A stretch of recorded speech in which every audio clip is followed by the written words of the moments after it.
Karamihan sa mga lalaki ay nauupos sa katahimikan matapos mga bala ng pagmamahal na parang pulubi sa isang piging. Ngunit ang mga matalino ay nakakaalam na ang tunay na kapangyarihan ay matatagpuan sa tahimik na bagyo sa loob, hindi sa paghahabol. Pinaniwala ka na naakit ang mga tao sa kahinaan, pero narito ka ngayon, nagtatanong kung bakit siya umalis. Panahon na para harapin ang katotohanan, kapatid. Naakit ang mga babae sa lalaking kayang kontrolin ang kanyang panloob na kaguluhan, hindi sa iyong mga luha. Ito ay isang paghuhukom, hindi lamang payo. Isipin mong nakatitig ka sa telepono sa kalagitnaan ng gabi. Ang puso'y bumibilis dahil sa isang hindi pa nababasang mensahe. Ang sakit na yon, pagsusuko yon, hindi pag-ibig. At ang pagsuko ay hindi kailanman nagudyok ng pagnanasa o nagtayo ng imperyo. Ngayon, malalim nating tatalakayin ang dalisay na pilosopiya ng pagmamay-ari sa sarili. Ang stoicismo ay iyong espada, hindi kalasag. Itinatag nito ang dominasyon, paggalang at pangakit. Ngunit tanging kung handa kang gamitin ito ng walang awang laban sa iyong sariling mga kahinaan. Ilang imperyo na ang gumuho dahil sa kawalan ng kakayahan ng isang hari na panatilihin ang kontrol sa kanyang sariling trono. Isaalang-alang ang emperador at pilosopong si Marcus Aurelius na nagsabi sa kanyang meditations, "Ikaw ang may kontrol sa iyong mga iniisip, hindi sa mga panlabas na pangyayari." Matutuklasan mo ang lakas kapag naintindihan mo ito. Dito, itinatayo natin ang pundasyong iyon. Mga katotohanan para magbago, hindi taktika para akitin. Ang atraksyon ay isang labanan ng mga impulso kaysa isang larong berbal. Tulad ng lobo na naaamoy ang biktima, nararamdaman niya ang iyong kontrol. Ikaw ang hinahabol, Falter. Siya ay lilipad-lipad, naaakit sa iyong matatag na puso kung mananatiling matatag ka. Ngayon, tumitindi ang tensyon. Paano kung ang lahat ng iyong pagsisikap na manalo sa kanya ay nag-udyok lamang sa kanya na lumayo? Paano kung ang iyong mga daing para sa pag-ibig ay nagpapakita ng desperasyon sa halip na lalim? Huwag kang susuko. Huminga ka. Unti-unti, aalisin ng paglalakbay na ito ang mga ilusyon. Lalabas ka bilang lalaking naguutos, ng tahimik, ng walang humpay, sa halip na batang nakikiusap. Handa ka na ba? Magpatuloy tayo. Bataswatan, hindi nahihikayat ang mga babae sa iyong kahinaan, kaya tigilan mo na ang sobrang pagpaparamdam. Tingnan mo ang dinamikong ito. Sa isang lipunang nananalangin sa mga lalaki na ipahayag ang kanilang kaluluwa, ang mga sumusunod ay madalas na nag-iisa at nagtatanong kung saan nawala ang kislap. Ibinubuhos mo ang iyong puso, umaasang magkakonekta, ngunit umatras siya. Ang kanyang pansin ay naglalaho na parang usok sa hangin. Bakit? Dahil ang walang kontrol na emosyon ay hindi nagpapakita ng lakas. Ito ay nagpapalabas ng kahinaan. Sa psikolohikal na antas, nakaugat ito ng malalim. Tumataas ang dopamine sa paghahangad ng hindi maaabot. Ngunit kapag binaha mo siya ng iyong mga kahinaan, nababaliktad ang takbo. Naghahanap siya ng angkla sa bagyo, hindi ng isa pang barkong palutang-lutang. Si Epictetus, ang alipin na stoiko na naging pantas, ay nagturo. Hindi ang nangyayari sa iyo ang mahalaga, kundi kung paano ka tumutugon dito. Hindi kontroladong damdamin. Mga reaksyon lang yon, hindi paghahari. Pinapukaw nila ang kanyang likas na pagtanggi, hindi dahil malupit siya, kundi para makaligtas. Ang lalaking gumuho dahil sa pagtanggi ay hindi makapagtanggol. Siya mismo ang nangangailangan ng kaligtasan. Sa pilosopya, ito ay polaryedad. Ang iyong kaguluhan ay sumasalamin sa kanya, binubura ang pang-akit ng pagiging masculine at feminine. Binanggit ni Jung ang anima, ang pagkababae sa loob mo. Ngunit kapag hinayaan mong mangibabaw ito, mawawala ang iyong animus, ang iyong sigla. Ihambing mo iyon sa pagpipigil. Ang kakulangan ng emosyon ay lumili ka ng halaga. Hinahatak siya papasok na parang grabidad.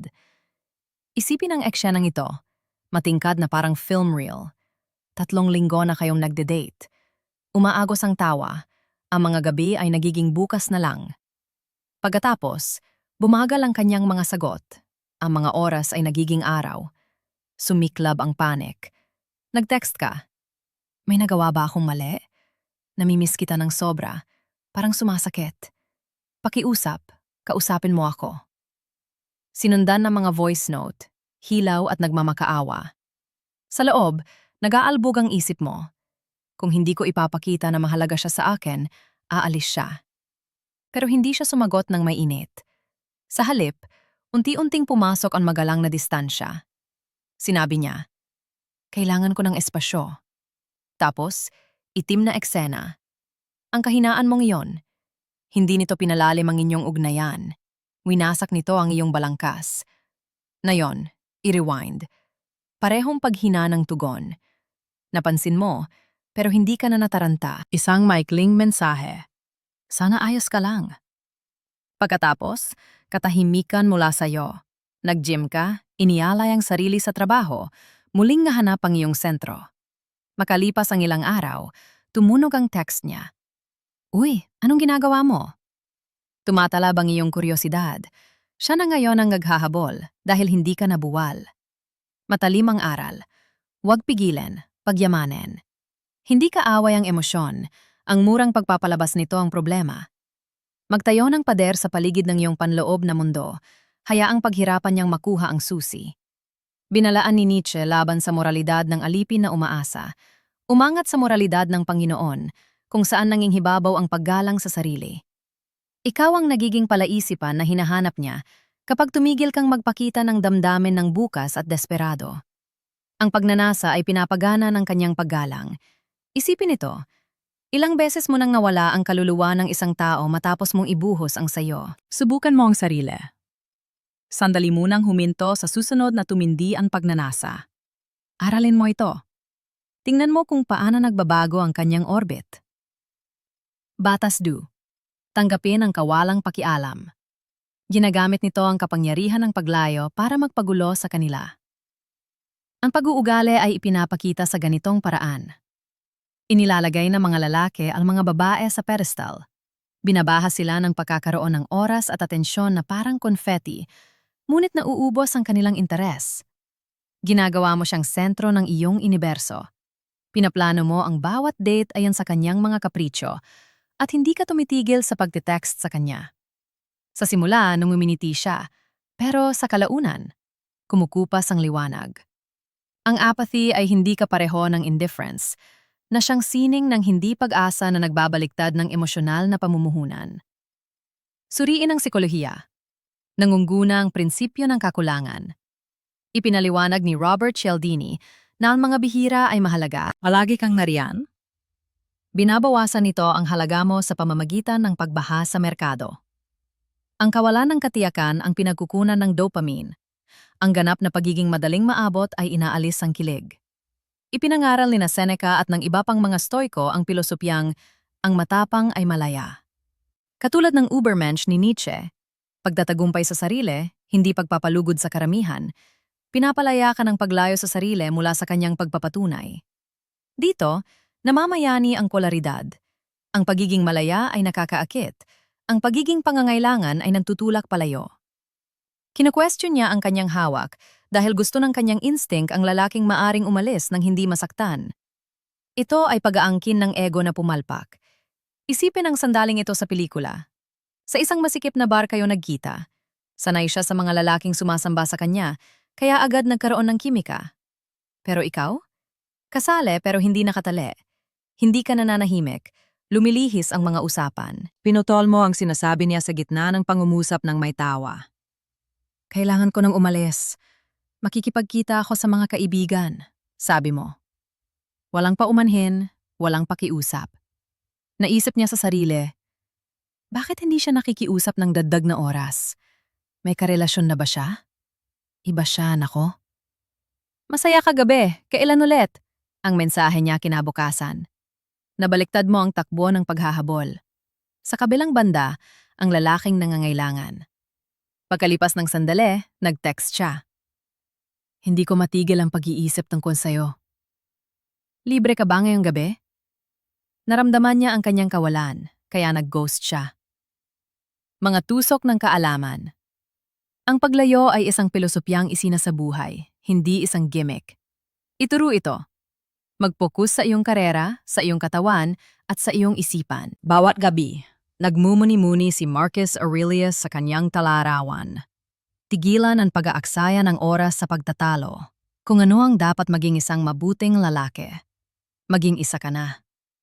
Siya ay nagiging karagdagan kaysa sentro na niyong buhay kapag ito ay umapaw. Ang siglang ito? Magnetiko. Matunog na pahayag. Kapatid, hanggang kailan ka magpitiis? Panuorin mo siyang kumapit pagkatapos kang humiwalay. Ito ay pagbawi ng iyong trono, hindi manipulasyon. Ang malamig na lalaki ay nagkakamit ng respeto, ayon sa Batas 3, Master Self-Control. Obserbahan ang pattern, itulak ng lipunan ng reaksyon, ipagtanggol, linawin, at habulin. Gayunpaman, binabawasan nito ang iyong katayuan sa mga relasyon. Sumisigaw ka sa kanyang katahimikan, ipinagtatanggol mo ang bawat munting pang-iinsulto at sinusundan mo siya saan man siya magpunta. Ang kinalabasan? Nakikita niya bilang isang reaktor, isang taong madaling hulaan at kontrolado, sa halip na isang pinuno. Sa psikolohikal na pananaw, ito ay mga emosyonal na trigger. Mga dopamine loops sa paghahangad ng pagpapatunay. Ang amygdala ang kumokontrol sa rason. Gayunpaman, binabaliktad ito ng kontrol. Ang oxytocin ay nagpapalago ng katatagan. Binigyang diin ni Epictetus ang kahalagahan ng stoicism na nagsasabing, gawin mong pinakamainam ang magagawa mo at tanggapin ang iba habang ito'y nangyayari. Malamig ba rito? Hindi yelo, kundi kalkuladong kalmado.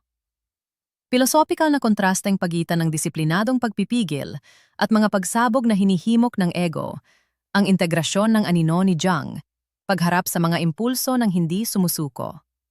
Polaridad.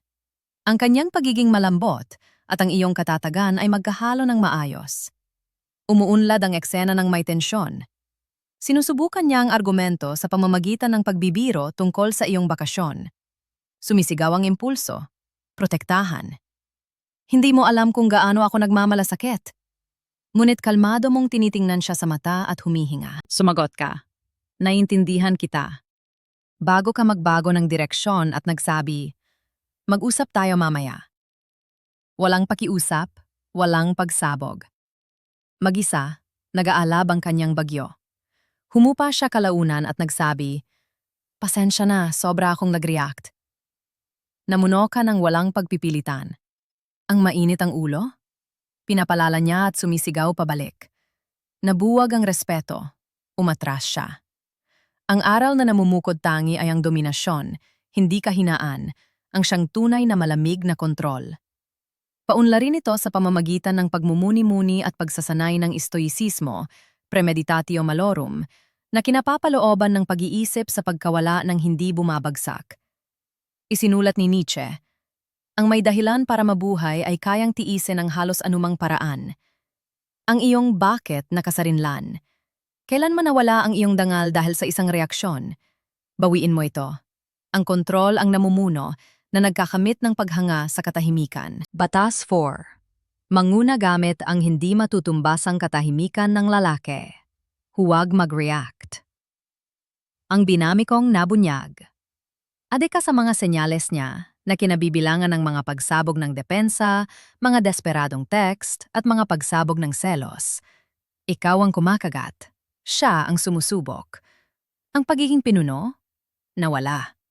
Ang katahimikan ay utos, binabago ang kwento, hindi kawalan. Ayon sa psikolohiya, ang kawalan ng katiyakan ay ipinapakita ng pagiging reaktibo, habang ang kumpiyansa ay ipinapakita ng katahimikan. Kapag naramdaman niya ang iyong kapanatagan, kumikilos ang mga mirror neuron na nagsisync sa kanya sa iyong ritmo. Ang kakaunting salita ay nagpapalakas ng epekto, dopamine sa misteryo. Minsan sinabi ni Marcus Aurelius, ang katahimikan ay isang aral na natutunan sa pamamagitan ng maraming pagdurusa sa buhay. Mula sa pilosopikal na pananaw, ito ay polaridad. Ang kanyang berbal na yin ay nababalanse ng iyong tahimik na yang. Isama ang katahimikan bilang kapangyarihan sa halip na takot sa individuasyon ni Jung. Tagpo mula sa pelikula. May ibang lalaki na lumalabas sa kanyang kwento. Sumiklab ang ingit. Ang karatang sana, sino yan? I-explain mo. Ngunit wala. Walang tunog. Lumipas ang mga araw. Inilipat mo ang iyong pansin. Ang iyong panloob na monologo, hindi ako tinutukoy nito. Sa kanya, bakit walang laban? Mahalaga ba siya? Una, nag-text siya, "Miss you." Pamumuno sa pamamagitan ng pagpipigil sa sarili. Ang tumutugon, nananagot, sumasabog, hindi na siya nakikinig. Aral, namungguna ang katahimikan, hindi sumusunod. Ito ay sinadya, kinita ang pag-access sa iyong isipan. Sinabi ni Epictetus, may 2 tainga tayo at 1 bibig upang makinig ng doble kaysa sa pagsasalita. Hamunin mo, piliin ang katahimikan sa susunod na pag-uudyok. Manguna ka at susunod siya. Ang mga batas na ito ay kalayaan, kapatid, hindi kadena. Kontrol sa kaguluhan, paglayo sa pagnanasa, at katahimikan bilang sandata ay lahat hinabi sa stoicismo. Ngayon na hinabol mo na ang mga anino, sunggaban mo ang liwanag. Ang atraksyon ay lumalago sa pamamagitan ng pagmamaster ayon sa psikolohiya. Maging bato sa kanyang agos ay isang malakas na pilosopya. Isipin mo, ikaw ba ang batang lalaki na iiwan niya o ang lalaking hinahabol niya? Ikwento mo sa akin ang sandaling nawalan ka ng kontrol at nag-react ka ng hindi mo inaasahan. Ibahagi at sabay tayong bumangon. Tandaan na kung hindi mo makokontrol ang sarili mo, gagawin ito ng iba. Dito nagsisimula ang kwento mo.